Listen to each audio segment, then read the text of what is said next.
So, my review of the book, The New Jim Crow, coming right up.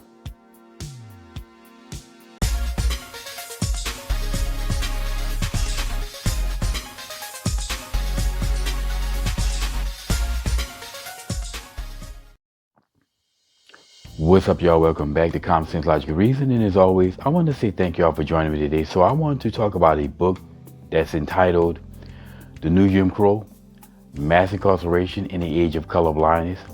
Now, this book was released in 2010 and it was written by Michelle Alexander. She's basically a lawyer and a black activist. Translation, she's a race hustler. Now, first of all, to make a long story short, I'm going to have to say that this book is an absolute joke.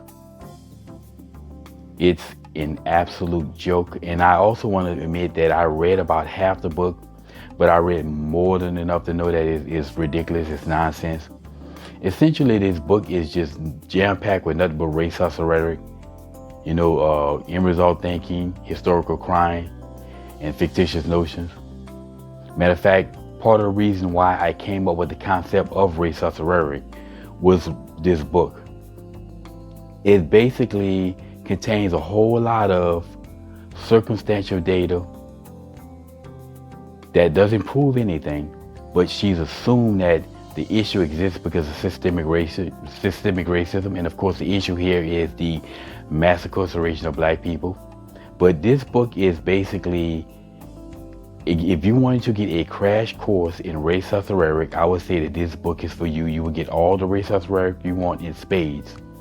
Anyway, so as I say, this book contains a lot of circumstantial data that proves nothing. And I want to use the powder donut analogy to give an example of what I'm talking about. Let's say that someone is at work and they go to break and they pass by the vending machine and they see that they added powder donuts to the machine. They decide to get some powder donuts out there because they hadn't had powder donuts in a while. So they go in the break room and they put their donuts on the table that they usually sit in, and they go to the bathroom. Right? They come out of the bathroom and they see that their donuts are gone.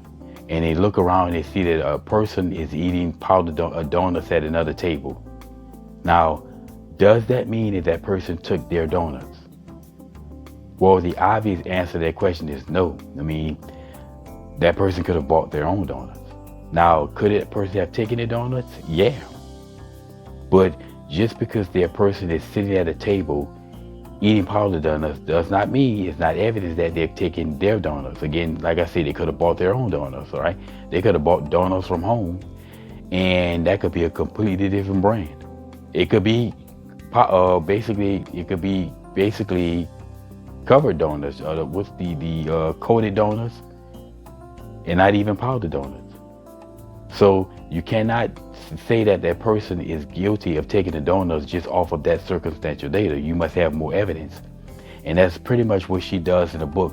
And she goes right into it, right from the introduction. She talks about Jarvis Cotton. Now, Jarvis Cotton couldn't vote, right? And he was in the same circumstances as his father, his grandfather, his great-grandfather, and his great-great-grandfather.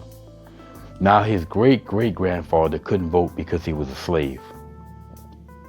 His great-grandfather was killed by the KKK, by the Klan, while attempting to vote. His grandfather didn't vote or couldn't vote because of Klan intimidation. And I guess he didn't want the same fate as his father. Now, Jarvis's father can't vote because of poll taxes and literacy tests. Jarvis can't vote because he's a felon. Now, anyone with half a brain could sit back, hell, you even need half a brain, could sit back and say that this is not the same thing, that Jarvis is not in the same circumstances and situation as his fathers before him. They basically couldn't vote for forces that were external to them. Now, Jarvis can't vote because of what he did to himself. He's a felon, which means he had to go out and do something to become a felon. He had to go out and commit a crime. Okay, that's something he could have avoided by not being a felon.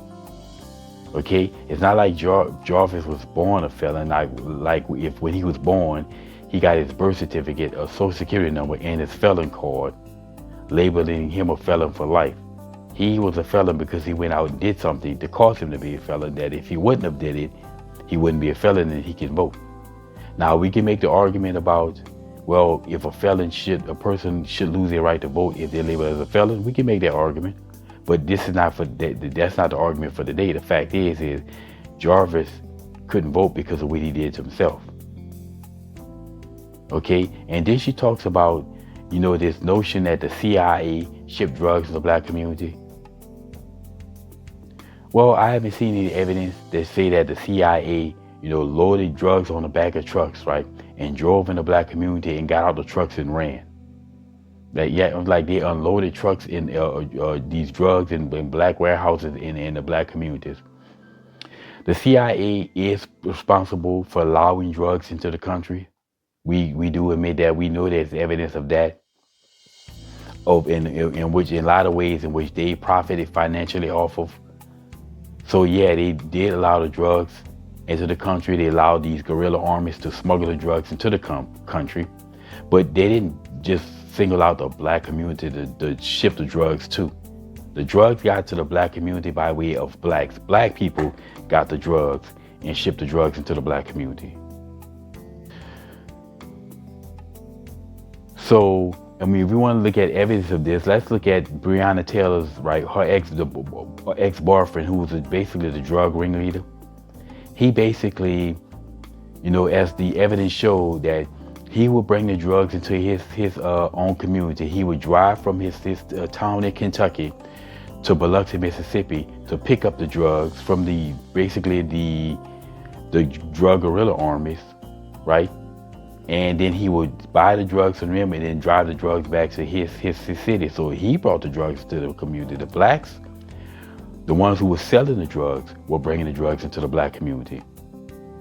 Not the CIA. The CIA is not responsible for bringing any drugs in the black community anymore than they done the white community. So that's ridiculous nonsense. Not that it proves anything, because you don't have to deal with drugs. Even if the CIA put drugs and shipped drugs in the black community and put the drugs on the back of the trucks and ran, you still have to use the drugs. You still have to make the free will decision to use the drugs, to sell the drugs, to possess and distribute them. So it's still a personal decision. Then she talks about basically that America have the highest incarceration rates in the Western world. Right? She compared our incarceration rates to Germany, that in Germany, there's 93 people incarcerated for every 100,000, whereas in America, it's 750 for every 100,000, 8 times more. Now, the problem with this argument, though, is that she's comparing all of America. That's all of America, not just black America to white America and to Europe or the rest of the world in white America. That's all America. So all of Americans are facing this. Okay? And second of all, that still doesn't prove anything. Because who's to say that America is not tougher on crime than these other basically countries? Now, you can make the argument about the prison industrial complex. We can make that argument, but the facts still remain. If you don't commit crime, none of this matters. None of this matters at all if you don't commit crime. Then she talks about there's an idea or notion that says that, if you're in DC, a young black man in DC, 3 out of 4 young black men in DC can expect to serve time. Okay, not if they don't commit crime. In order for them to serve time, they must go out here and commit crime. So why do these people, I always say that the leftists, they always focus on the what, never the why. The reason why they ignore the why, because the why, oftentimes, if you ask the why and you start questioning and investigating, you pretty much destroy their narrative. That's why they always avoid the why. But if you don't commit crimes, then if you tell all the young black men in DC, hey, stop committing crimes, then they won't be, 3 out of 4 of them won't be expected to serve time. This is insane. They always want to focus on the fact that that 3 out of 4 of them can expect to serve time, but not why. They never want to address why 3 out of 4 of them can serve time. Again, because it doesn't support their narrative. But they continue to ignore the mass crime. Then she talked about these studies that supposedly shows that all people of all races across the board pretty much use drugs and deal with drugs at the same rate, at similar rates. But blacks are arrested at a much higher rate for drugs, right? Now, of course, what she didn't tell you, one other thing I always say about the left is never about what they tell you, it's always about what they don't tell you that you need to be focused on. Right? Well, so what did she didn't tell you? Well, what she doesn't tell you about these supposedly studies is that these studies are based off of surveys. They're based off of surveys. In other words, they will survey people in such places such as drug rehab treatment centers, maybe when they enter or periodically, and they would ask them, so one of the questions that they would ask is, have you used drugs in the last 30 days, 60 days, 90 days or so what? And they took the answer as gospel truth. The problem is that the survey is not gospel truth. Anybody can say anything on a survey. So if you take that as gospel truth, then it really doesn't mean anything. But here's the thing that she also didn't tell us about those surveys or these studies is that when the survey was actually backed up by drug tests, evidence showed that the blacks were several times more likely to have lied, like 4 or 5 times likely to have lied about the use of drugs.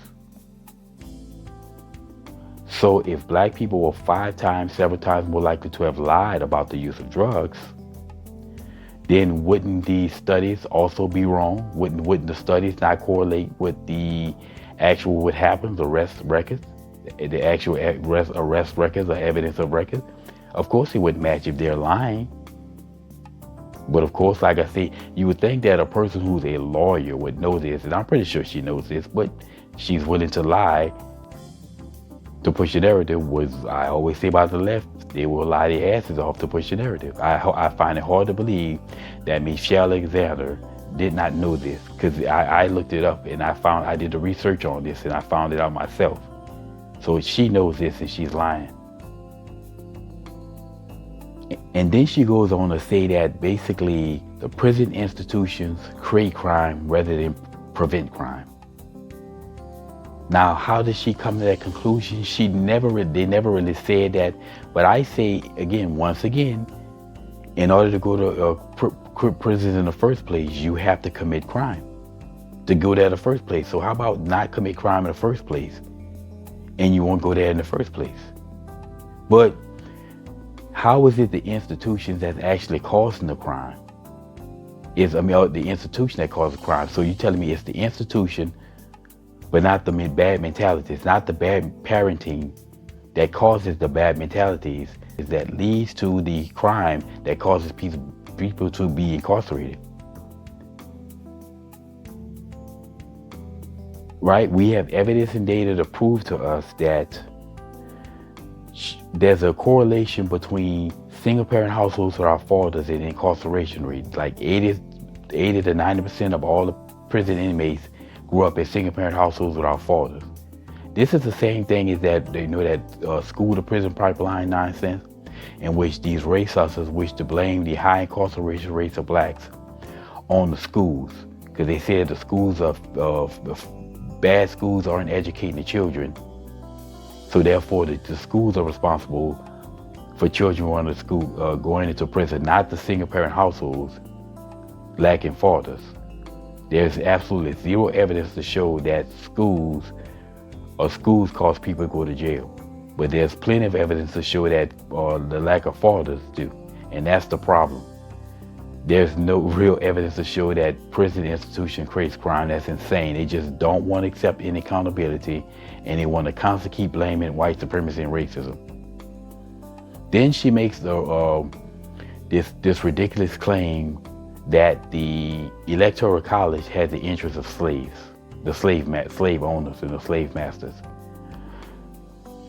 Now, I don't know where the hell she get that from, but clearly, or clearly she doesn't know what the 3/5 clause or the 3/5 compromise really was, because it really doesn't make any sense if you do, or she's acting as if she doesn't do, to be able to find something to cry race. But anyway, as y'all know, we select our president with the Electoral College, right? We just selected Trump back in November. We just had our latest presidential election, and each state, as you notice, when the news stations give recap of it and coverage of the election, you notice that each state has a different number associated with them. That's basically a electoral college. And basically, when the Constitution was being written up, and when we won, America basically won the Revolutionary War and became an independent state. When they were hammering out the Constitution, right, they created the Electoral College, which says that each state is basically given a delegates based off of population size. Now, the South wanted the slaves to count, and the North didn't want the slaves to count because they saw them as slaves. They are property. You consider these people as property, as slaves, no rights, but then you want them to count as population. Well, they came to a compromise, and that compromise was each slave would be represent 3/5 of a person when it came down to delegate. And that's not blacks, but slaves, because free blacks counted as one person. For free black counted as the same as a white person. But basically the 3/5 compromise pretty much says that 2 slaves equals to a little bit more than a free person. Okay? But it had nothing to do with letting the Electoral College basically serve the interests of slave owners. If anything, it basically was just a compromise so that they can basically hammer out the Constitution and move forward. But it had nothing to do with benefiting slave owners.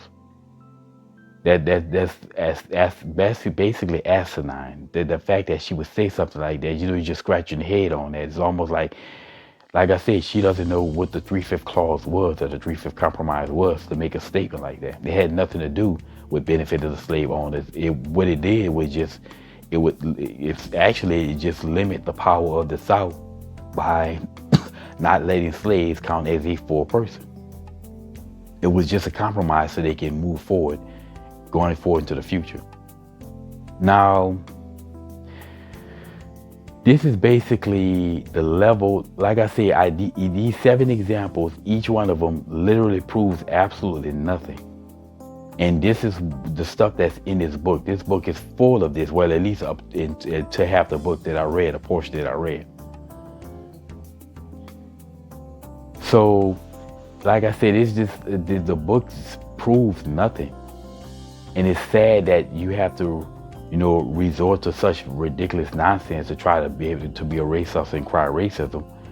But there's literally no evidence that I've seen in this book that's proof of anything. Again, all of this stuff is race hustler rhetoric, and none of it proves anything.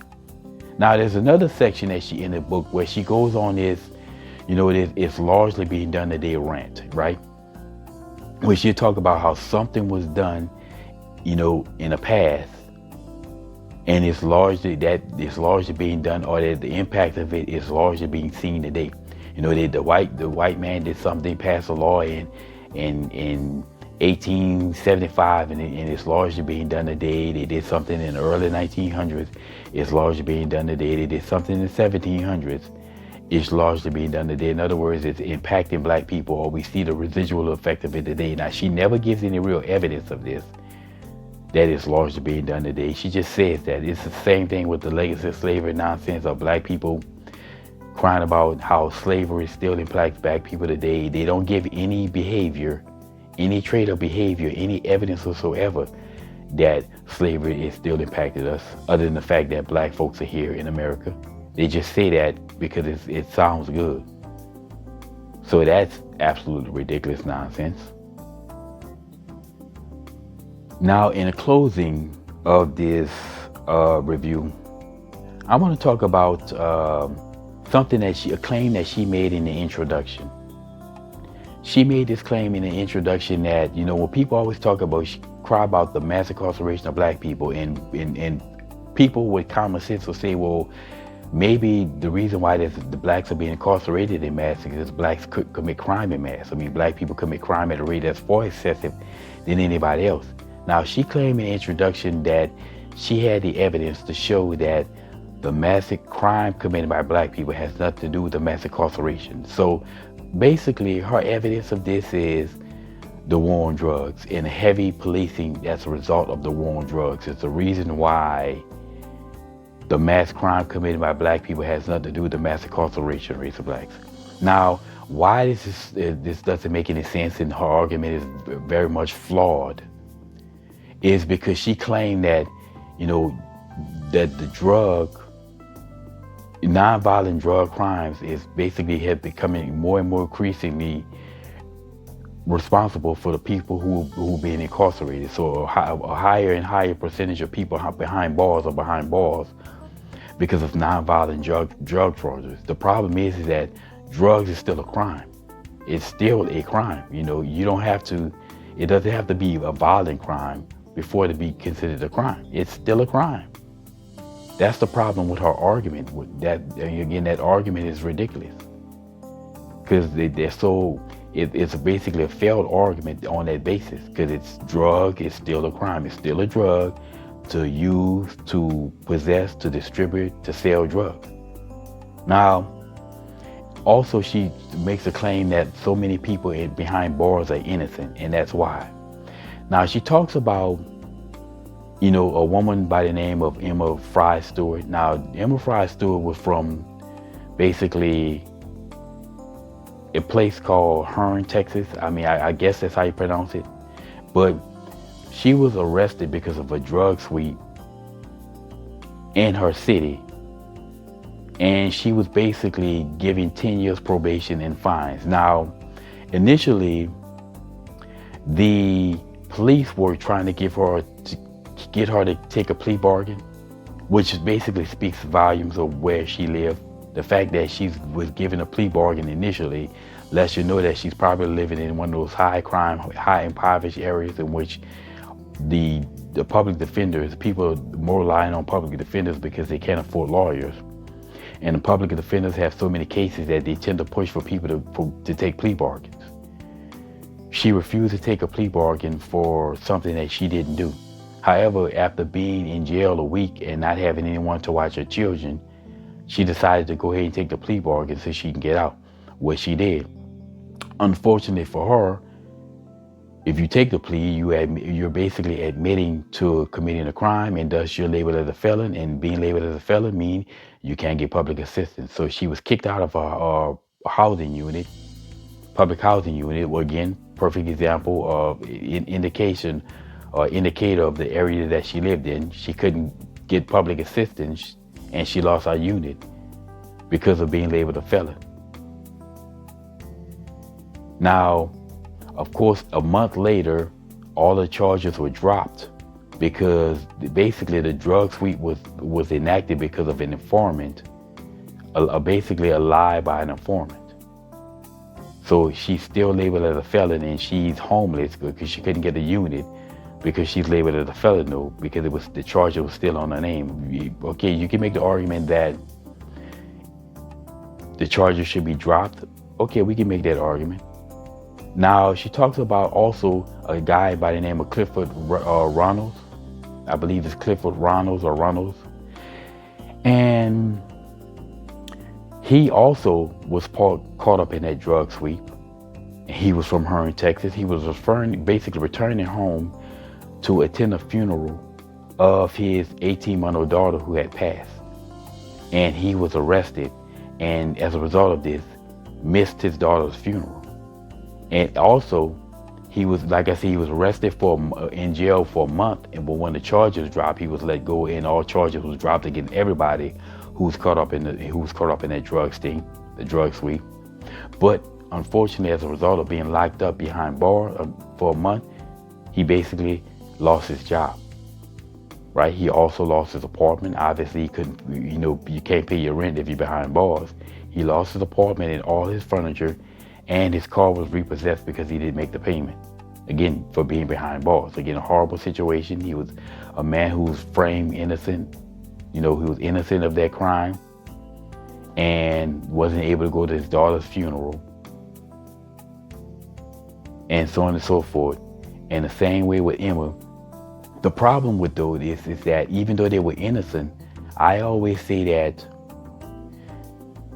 the people who are going to be caught up in crime and who are going to get arrested and go to jail, either people who out here living that life or people who are in proximity to people who are out there living that life. Because if you are in proximity to all that, you could be residual effects of it. You could be collateral damage of that. I mean, you got somebody who's hanging around, drug dealers and hanging around the thugs in the hood, slumming in the hood, as they say. And if a gang, enemy rival gang, pull up and do a drive-by, they don't care who they shoot. They just shoot and run. And that person who was around them really truly wasn't involved in all that, but they're hanging around them because they think that's cool, or they live in the area and they're residual of basically catch one of those bullets and lose their life, where they are collateral damage, not because they were actually involved in something, but because they were around it. And both those people, Emma and Clifford, were around all of that. So again, even though you want to say that they were innocent, but yet they were caught up in, basically they were the collateral damage or collateral effect of other people being involved in crime. And again, the war on drugs basically wasn't waged because there was no drug problem. The war on drugs was waged because there was a drug problem. The crack epidemic hit the black community like a freight train. If there was no problem with drugs, a problem with crack, there would be no need for the war on drugs. And again, black folks supported the war on drugs, something that, a lot of people love to ignore. Anyway, like I said, the book is a joke. I say that the name of this book should be renamed from the new Jim Crow to the old Race Hustler, because that's all it is, just race hustling of a whole bunch of data that proves nothing. So anyone, if you ever hear anybody hold up this book as evidence or that book as evidence of anything, it's foolishness, because it's a joke. Now, I suggest everyone go out there and read the book for themselves so you can see, but it's like I said, this book is nothing but Race Hustler Rhetoric that proves absolutely nothing. And I debunk a whole bunch of Race Hustler Rhetoric all the time. I have a whole series of videos called Race Hustler Rhetoric. So this book is a joke. The new Jim Crow is a joke. And it's always, y'all, until next time.